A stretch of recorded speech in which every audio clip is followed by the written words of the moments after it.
இனிய காலை வணக்கம். மகதிஷ்டியின் தினம்பொரு யோகா. மகதிஷ்டியின் தினம்பொரு யோகாவில் இன்று நாம் செய்து காண்பிக்கிறது சிரச பிட்டிலாசனம் செய்வது எப்படி என்பதை நாம் செய்து காண்பிக்க இருக்கிறோம். இந்த சிரச பிட்டிலாசனம் செய்வதனால் ஏற்படக்கூடிய பலன்களை நமக்கு 2 பாகங்களாக பிரித்து நமக்கு செய்து முடித்தவுடன் மூச்சு சுவாசமும் செய்து முடித்தவுடன் அதற்கான பலன்களை நாம் பார்க்க போகிறோம். அதற்கு முன்னால் நமக்கு சூரிய ஒளியில் நாம் காலையில் ஒரு 10 நிமிடம் நேரம் நின்றால் என்னென்ன பயன்கள் கிடைக்கும் என்பதை இப்பொழுது நாம் சொல்லுகிறோம். இந்த சூரிய ஒளி வெளிச்சத்தில் காலையில் ஒரு 10 நிமிஷம் நீங்கள் நின்னீங்கன்னா இரத்தத்தில் உள்ள சிவப்பு அணுக்களும் வெள்ளை அணுக்களும் வலுப்பெறுகிறது. அதாவது சூரிய வெளிச்சத்தில் அல்ட்ரா வயலட்னு வரும். அது பார்த்திங்கன்னா கதிர்வீச்சு. அது கிருமிகளை நம்ம உடலில் உள்ள கிருமிகளை அழிக்கிறது. அதே போல் சரும நோய்கள் வராமல் தடுக்கிறது. அப்படியே வந்தாலும் சரும நோய் வந்தாலும் அதை காக்கக்கூடியது, அதாவது மறுபடியும் வராமல் தடுக்கக்கூடியதாகும். காலையில் எழுந்தோன்னே நம்ம இதை நம்ம செஞ்சுக்கிட்டே வாங்க. சூரிய ஒளி வெளிச்சத்தை நம்ம உடம்புல பட்டோன்னே என்னென்ன பலன்களுங்கிறத நம்ம சொன்னோம். இதை நீங்கள் டெய்லி செஞ்சுட்டு வாங்க. அதே போல் இந்த அடுப்பங்கரையில் சொல்லுவாங்கள்ல, இந்த கிச்சன், அதில் இந்த பருப்பு அதாவது சாம்பார் வைக்கிறதுக்கு முன்னாடி பருப்பெல்லாம் வேக வைப்பாங்க. அப்போது சுடு தண்ணியை நல்லா கொதிக்க விட்டதுக்கு அப்புறம் தான் நீங்கள் இப்போ இந்த பருப்பை வேக வைக்கணும். கொஞ்சம் அரை சூட்டில் போட்டிங்கன்னா அது வேகாது. அப்படி நீங்கள் வேகலைன்னு பார்த்தீங்கன்னா கொஞ்சோண்டு நல்லெண்ணெய் ஊற்றுனீங்கன்னா அந்த பருப்பு சரியில்லாத பருப்பு, அதாவது எல்லா பருப்புமே நயம் ஒன்றா இருக்காது. சில பேர் ஏமாற்றிடுவாங்க. அதை நீங்கள் வாங்குவீங்க, அதை பார்த்தீங்கன்னா வேவாகுது. பொழுதுக்கு நீங்கள் கேஸு தான் சீரும். அப்படி இருக்கிற பட்சத்தில் கொஞ்சோண்டு நல்லெண்ணெய் ஊற்றுங்க. எந்த பருப்பாக இருந்தாலும் அது வெந்து போயிடும். அதே போல் உடலோட பருமனை குறைக்கணும் அப்படின்னு நீங்கள் ஆசைப்பட்டீங்கன்னா இஞ்சி சாறு எடுத்துங்க. அதில் கொஞ்சம் தேன் கலந்துங்க. இதில் தேனை எதில் கலக்கணும்னு பார்த்தீங்கன்னா நீங்கள் பால்லையோ இதுலேயோ கலக்கக்கூடாது. டைரெக்டாக இந்த இஞ்சி சாறையும் தேனையும் கலந்து நீங்கள் டெய்லியுமே குடிச்சிட்டு வாங்க. குடிச்சிட்டு வந்தீங்கன்னா உடலோட பருமனை நீங்கள் குறைக்கலாம். ஏன்னா தேவையில்லாத கொழுப்பு சதையெல்லாம் எல்லாத்தையுமே அது குறைச்சிடும். இஞ்சி சாறு அவ்வளோ மகிமை புரிந்தது, சஞ்சீவி மருந்து அது. புரியுதுங்களா? அதே போல் அந்த தோசையில் நம்ம எண்ணெய் ஊற்றி சுடுறோம் பார்த்தீங்களா? அப்படி ஊற்றி சுடக்கூடியல நமக்கு அந்த கொழுப்பு தான் உடலில் நமக்கு சேரும். அதனால் ஆவியில் வெந்ததாகவே நீங்கள் சாப்பிட பயன்படுங்க. அப்படி இல்லைன்னா நான்ஸ்டிக் வாங்கி அதில் தோசை ஊற்றி எண்ணெய் இல்லாமல் நீங்கள் சாப்பிடுங்க. அப்படியே நீங்கள் ஆசைப்பட்டீங்கன்னா. அதுமாரி இருந்ததுன்னா நமக்கு கொழுப்புகள் சேராமல் நம்ம தவிர்த்திடலாம். நெல்லிக்கனி அந்த சீசனில் கிடைக்குதுன்னா நெல்லிக்கனியை மருத்துவ பலன் அதிகமாக பயன்பட உள்ளது. அந்த நெல்லிக்கனியை வாங்கி பயன்படுங்க. இப்போ இலந்த பழம் சீசனாக இருக்குது. இலந்த பழம் என்னென்ன சீசனில் உங்களுக்கு என்னென்ன பழங்கள் கிடைக்குதோ அந்த மகத்துவத்தை நீங்கள் தெரிஞ்சுக்கிட்டு அதை இந்த இலந்த பழம் சாப்பிட்றதுனால பயன் கிடையாது. இந்த இலந்த பழ கொட்டையை நம்ம சாப்பிட்டுட்டு துப்புறோம் பார்த்தீங்களா, அதில் தான் அதிக பலன் இருக்குது. அதை நீங்கள் தூக்கி எறியாமல் கொஞ்சம் கொஞ்சமாக எடுத்து வச்சுக்கிட்டே வாங்க. எடுத்து வச்சுட்டே அதை என்ன செய்யணும், இடித்து பவுட்ரு பண்ணி அதை நீங்கள் ஒரு டீஸ்பூன் இல்லை, ஒரு சின்னோண்டு 1/4 டீஸ்பூனு நீங்கள் எடுத்து நீங்கள் அதை சாப்பிட்டுட்டே வந்தீங்கன்னா சர்க்கரை நோய்ங்கிறது இல்லாமல் தவிர்க்கப்படும். இதெல்லாம் முக்கியமான குறிப்புகள். நீங்கள் எல்லாம் நினைப்பு வச்சுக்கிட்டு இது பண்ணுங்கள். அந்தந்த சீசனில் உள்ள பழத்துங்களை சாப்பிடுங்க. இந்த மாம்பழம் இருக்குது, பலாப்பழம் இருக்குது, வாழைப்பழம்னா 3மே சுகரை ஏற்றக்கூடியது. அதுக்காக நீங்கள் பழங்கள் சாப்பிட்ணும். நீங்கள் அந்த பழத்தை முக்கணிகள் சேர்ந்தது மா, பலா, வாழை. இந்த இந்த 3துலேயுமே பார்த்திங்கன்னா சுகர் இருக்கும். அதனால் நீங்கள் என்னென்ன பழங்கள் சாப்பிட்ணுன்னு நாங்கள் டெய்லி உங்களுக்கு மகதிஷ்டி தினம்பொரு யோகா அப்படிங்கிறதுல சொல்கிறோம். அதை பார்த்து நீங்கள் ஆசிரியர் சொல்கிறது தகுந்தாப்புல நீங்கள் பலன் பெறுங்க. பலன் பெற்றீங்கன்னா உங்களுக்கு உடலை ஆரோக்கியமாக வச்சுக்கலாம். உடல் ஆரோக்கியமாக இருந்ததுன்னா சும்மா இருக்க மாட்டீங்க. சரி நம்மளும் யோகா செஞ்சு பார்ப்போம் அப்படின்னு நீங்கள் யோசனை வரும் உங்களுக்கு. எனக்கே அப்படி தான் ஒரு நாள் படுத்துருந்தேன். உடம்பு ஒன்றும் முடியல, என்னடா செய்யலான்னு யோசனை பண்ணிகிட்டே இருந்தேன். சரி யோகான்னு சொல்கிறாங்களே செஞ்சு பார்ப்போமா அப்படின்னு நம்ம ஆரம்பித்தது தான் இன்றைக்கி இந்த அளவுக்கு யூடியூப் சேனல் வரைக்கும் வளர்ந்துருக்கு. இதுக்கு ஒரு ஆசிரியர்கள்லாம் மறைமுகமாக இருக்காங்க. நம்மலாம் சும்மா கருவி தான். அவங்க ஏற்கிறாங்க, நான் ஏங்குறேன், அவ்வளோதான். புரியுதுங்களா? இப்பொழுது நாம் சிரச பிட்டிலாசனம் செய்வது எப்படி என்பதை நாம் இந்த பயிற்சிக்கு அப்புறம் நம்ம செஞ்சு காக்க போகிறோம். இப்பொழுது நம்ம காலை நீட்டிக்கிட்டு காலை நல்லா ஃபங்க்ஷன் கொடுங்க. நல்லா 2 தொடையில் கையை வச்சுக்கிட்டு உடலை நேராக வச்சிங்க. நல்லா எந்த அளவுக்கு முடியுமோ அந்த அளவுக்கு உங்களுக்கு பயிற்சி பண்ணுங்கள். பயிற்சி பண்ணிகிட்டே வந்தீங்கன்னா இந்த கால் வலி அதிகமாக இருக்குது பார்த்தீங்களா, உடலையும் சேர்த்து ஆட்டுங்க எந்த அளவுக்கு. அதே போல் கால் வலி இதோ பாருங்க, நல்லா இழுங்க பின்னாடி. இந்த நரம்பெல்லாம் பிடிச்சி இழுக்கும். அதே போல் முன்பக்கம் வைங்க. அதே போல் இங்கே பக்கம் இழுங்க. இப்படியே பின்பக்கம் ஒரு 10 முறை செய்யுங்க. அப்புறம் வலதுபுறம் சுட்டுங்க. அதே போல் இடதுபுறமும் சுற்றுங்க. நாங்கள் நேரமின்மை இல்லைங்கிறதுனால உங்களுக்கு வந்து எண்ணிக்கையை குறைச்சி செய்கிறோம். அதே எண்ணிக்கையில் நீங்கள் செய்யக்கூடாது. நீங்கள் குறைச்சலாக ஒரு 20 எண்ணிக்கைனாச்சும் செய்யணும். செஞ்சால் தான் உங்களுக்கு அதற்கான இந்த மூட்டுலாம் இருக்குது பார்த்தீங்களா, இதெல்லாம் வந்து நன்றாக செயல்படும். இந்த ஆசனம் செய்கிறதுக்கு முன்னாடி இதெல்லாம் செய்யுங்க. அதே போல் ஒரு கால் இன்னொரு காலை பார்க்குற மாரி அந்த வச்சுருங்க. அதுக்கு அதிகமான பலன்கள் நீங்கள் நகைக்கண்ணை பார்க்கணும். கட்டை விரலில் உள்ள நகைக்கண்ணை நீங்கள் பார்க்கணும். கண் பார்வைக்கு மிகவும் அருமையாக இருக்கும். அதே போல் இப்போ நீங்கள் இந்த பக்கம் பண்ணீங்க, அதே போல் பிரட்டுங்க. இப்படி திருப்பி அதுமாரி பண்ணணும். பயிற்சி பண்ணதுக்கு அப்புறம் தான் உங்களுக்கு திரும்பிடும், காலே திரும்பிடும். கழுத்து எப்படி நம்ம சுற்றி வரும், கழுத்தெல்லாம் சுற்றியே வரும். அதே போல் நீங்கள் கண்களுக்கும் உங்களுக்கு நிறையா செய்யலாம். அதெல்லாம் நிறையா சொல்லித்தரோம். கண்ணை வந்து நீங்கள் மாறு கண் வைக்கலாம், நேர் பார்வை வைக்கலாம், எல்லாத்துக்கும் பயிற்சி உண்டு. இப்படி வந்து கண்ணை வந்து பார்த்திங்கன்னா வலதுபுறம் வந்து ஒரு 5 முறை சுற்றுங்க. ஆனால் தலையை மட்டும் ஆட்டக்கூடாது. அதே போல் இடதுபுறம் வந்து கண்ணை வந்து சுழற்சி பண்ணுங்க. சுற்றி காட்டுங்க, நல்லா கண்ணு தெரியல. வருங்க. அதே போல் இடதுபுறம் இப்போ எத்தனை முறை செய்யணும்? இது ரொம்ப செய்ய முடியாது, 5 முறை மட்டும் செய்யுங்க. செஞ்சுட்டே வந்து கண்ணை வந்து வருங்க மாறு கண் வச்சுக்கலாம். இப்போ வந்து நெற்றிக் கண்ணை நீங்கள் பார்க்கணும். சமயத்தில் அந்த கண்ணு நின்றுடும். நீங்கள் அதுக்காக நாங்கள் பொறுப்பு கிடையாது, அதையும் நீங்கள் பார்த்துக்கணும். அதே போல் கண்களை வந்து நேராக பாருங்க. டெய்லி சொல்கிறோம். கண்களுக்கும் அதாவது ஒரு உறுப்புக்கும் நாங்கள் பயிற்சி கொடுக்குறோம். என்னென்ன உறுப்பு? உடலில் உள்ள உள் உறுப்பு, வெளியில் கிடையாது, பலம் கொடுக்கக்கூடியது கிடையாது, நளினமாக இருக்கும், ஈஸியாக இருக்கும்.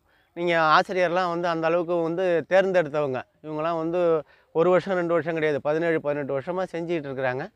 உடலை வந்து பார்த்திங்கன்னா நான் குண்டாக இருக்கேன், அவங்களாம் என்னில் பாதி தான் இருப்பாங்க.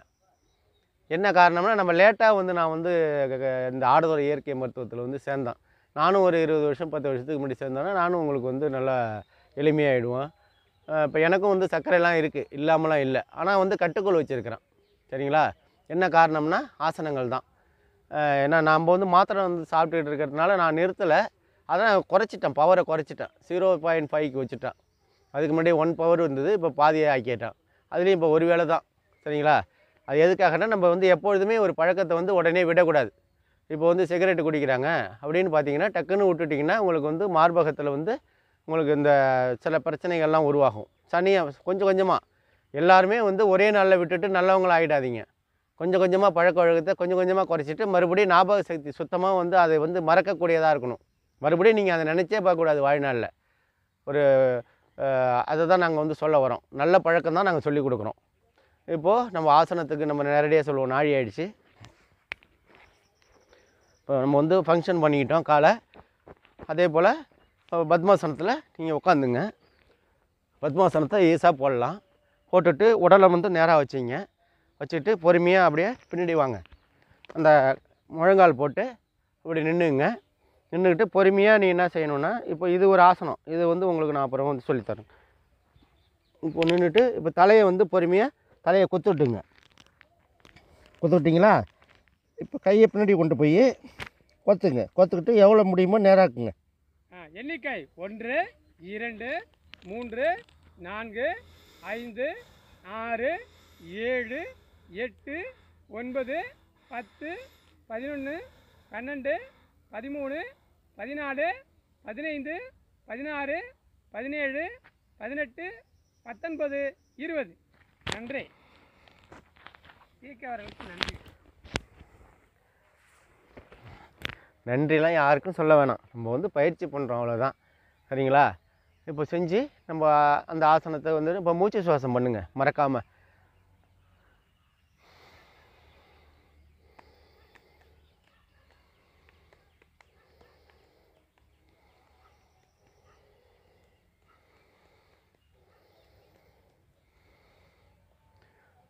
இப்போ மூச்சு சுவாசம் செஞ்சிட்டோம்.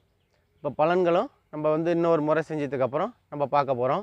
இப்போ இந்த பக்கம் செஞ்சு இப்போ மாற்றுவாக நம்ம வந்து திரும்பி உட்காந்துக்குவோம். இந்த பக்கம் உட்காந்துக்கிட்டு எளிய பயிற்சியெல்லாம் செய்வோம். கருத்து நிறையா இருக்குது.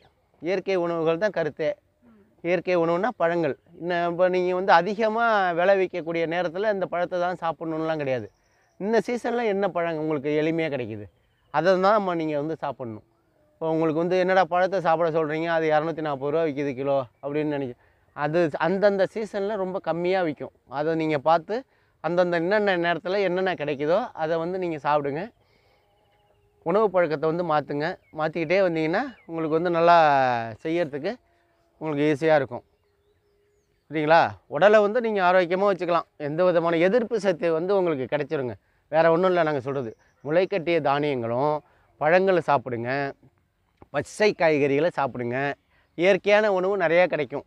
நிறையா இப்போ வந்து எல்லாருமே இயற்கைக்கு மாற ஆரம்பிச்சிட்டாங்க. மண்பானை சோறு, மண்பானை குழம்பு, இதுமாரி நிறையா வந்துச்சு.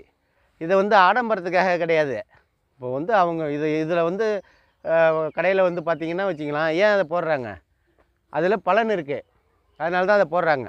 சரிங்களா? இப்போது நம்ம பத்மாசனத்துக்கு போவோம்.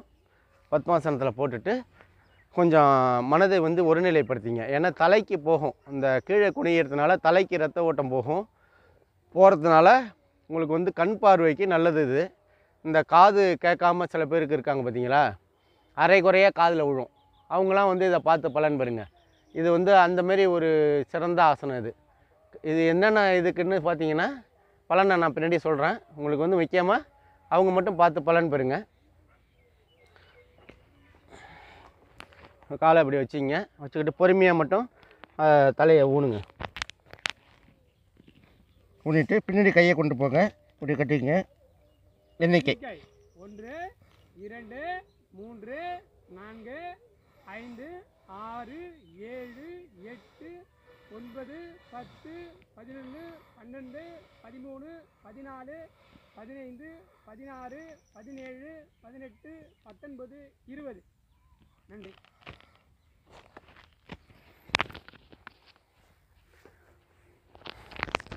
சாதாரண நிலைக்கு வந்துடுங்க.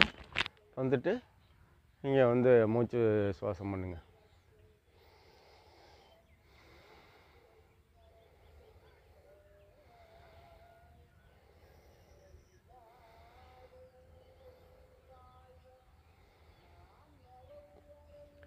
இப்போ மூச்சு சுவாசம் பண்ணிட்டோம். இந்த பேர் வந்து இதுக்கு வந்து பார்த்திங்கன்னா இந்த ஆசனத்தோட பேர் சிரச பிட்டிலாசனம்னு பேருங்க. இந்த ஆசனங்களை வந்து நம்ம 2 முறையும் செஞ்சிட்டோம், மூச்சு சுவாசம் பண்ணிட்டோம். சில இயற்கையோட சம்மந்தமாக உள்ள உங்களுக்கு நற்பலன்களை சொல்லி கொடுத்தோம். அதே போல் கிச்சன்லேயும் உங்களுக்கு சில விஷயங்களை சொன்னோம். இப்படி தினமும் உங்களுக்கு வந்து நமக்கு தினமும் என்னென்ன பலன் பெறுறோம், நமக்கு என்னென்ன பயன் கிடைக்கிது, நம்ம இன்றைக்கி என்ன எழுந்திரிச்சதுலேருந்து என்ன செய்கிறோம். நீங்கள் ஒரு நாள் என்ன செய்கிறீங்க, காலையில் எழுந்ததுலேருந்து சாயந்தரம் வரைக்கும்.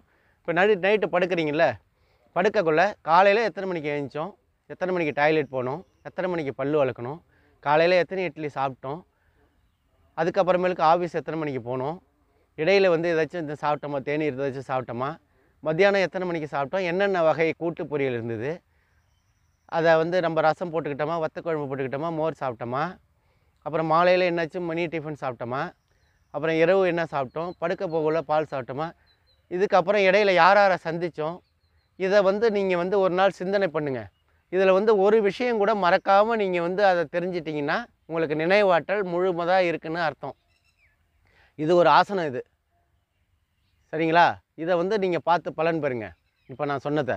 அதே போல் இந்த முதுகு தண்டுவடம் இருக்குது பார்த்தீங்களா, அதில் உள்ள அனைத்து பிரச்சனைகளையும் தீர்க்கக்கூடியதாகவும் இந்த ஆசனமாகும். இப்போ இந்த சிரச பிட்டிலாசனம்னு பேர். இந்த முதுகு தண்டுவடத்தில் உள்ள பிரச்சனைகள், அதே போல் விலா எலும்பு நல்லா வந்து உங்களுக்கு வந்து இறுதியாகும். விலா எலும்பு வந்து வலுப்பெறும். அந்த சிறுநீர் பிரச்சனை உள்ளவங்களுக்கெல்லாம் இது வந்து ஒரு சிறந்த ஒரு ஆசனமாகும். அதே போல் இந்த பிந்துக்கள் வந்து கெட்டியாகிறதுக்கும் இது ஒரு சிறந்த ஆசனமாகும். இந்த வயிறு சம்பந்தப்பட்ட அனைத்து பிரச்சனைகளையும் தீர்க்கக்கூடியதாகவும் இந்த சிரச பிட்டிலாசனம். இது பார்ப்பதற்கு மிகவும் எளிதாக தெரியும். அதே போல் கால்களை பத்மாசனத்தில் அமர்ந்து முட்டியில் போட்டு நின்று அதுக்கப்புறமேலுக்கு தலையை கீழே வச்சு கைகளை வந்து உயர்த்துவதனால் அதிக பலனை பெறக்கூடியதாகும். கையை முடியாதவங்க என்ன பண்ணுறீங்கன்னா உடனே செய்யாதீங்க. கையை ஃபஸ்ட்டு கோர்க்கறதுக்கு கற்றுங்க. அதே போல் இந்த இப்படி திருப்பியும் இது பண்ணணும். கையை பண்ணிவிட்டு 2 பக்கமும் நீங்கள் செய்யலாம். கண் பார்வைக்கு நல்லா ஒரு சிறந்த ஆசனமாகும். அதே போல் இந்த காது சொன்னலாம் பார்த்தீங்களா, சுத்தமாக காது கேட்காதவங்களுக்கு கிடையாது, அரைகுறையாக காது மந்தமாகிட்டே வராங்க பார்த்தீங்களா, அவங்களுக்கு வந்து இது ஒரு சிறந்த ஆசனமாகும்.